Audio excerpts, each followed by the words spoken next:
হাদি চলে গেছে তাতে আমাদের কোনো দুঃখ নাই, কারণ একদিন মৃত্যুবরণ করণ লাগবে। আল্লাহ তাআলা ডাকে চলে যেতে হবে। কিন্তু হাদির মা বাবা, সন্তান, ছেলে, বউ, মা আর বাবার চোখে পানি দেখলে মেয়ে ছেলেদের চোখে পানি এসে পড়ে। সে যত বড় পাপী হোক, যত বড়ই ক্রিমিনাল হোক, কিন্তু মা বাবার চোখে পানি দেখলে তাকে ধরে রাখতে পারে না।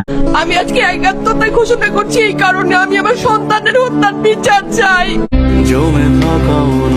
আমার হাতি দরকার, আমি চাই আমার ছেলে যেন হাতির মতো হয়। আমি অনেক যাচাই বাছাই করে ওর সন্তানের নাম দিয়েছিলাম ফিরিনাস, বিপ্লবী এবং সাহসী।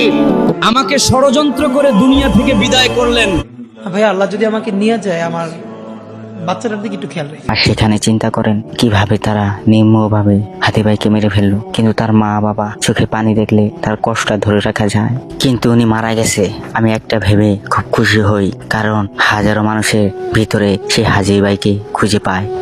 হাজারো আলেমদের মাঝে, হাজারো বক্তাদের মাঝে খুঁজে পাই সেই হাতি ভাইকে। আমরা স্বয়ং আল্লাহ তাআলা বলেছে, তুমি আমার সামনে মাথা নত করো, তুমি দ্বীনের জন্য লড়ো, তাহলে আমি তোমার জন্য লুকে দাঁড়াবো। আল্লাহ তাআলা বলছে, তুমি শুধু আমাকে সিজদা দাও এবং আমার সামনে মাথা নত করো, আর আমি তোমাকে সব জায়গায় মাথা উঁচু করার জন্য প্রস্তুত করে দেব। এখন দেখেন সে হাতি ভাই আজকে দুনিয়া থেকে চলে গেছে, কিন্তু লাখো মানুষের অন্তরে হৃদয়ে সব কার জন্য? সে আল্লাহ তাআলার ইচ্ছার জন্য।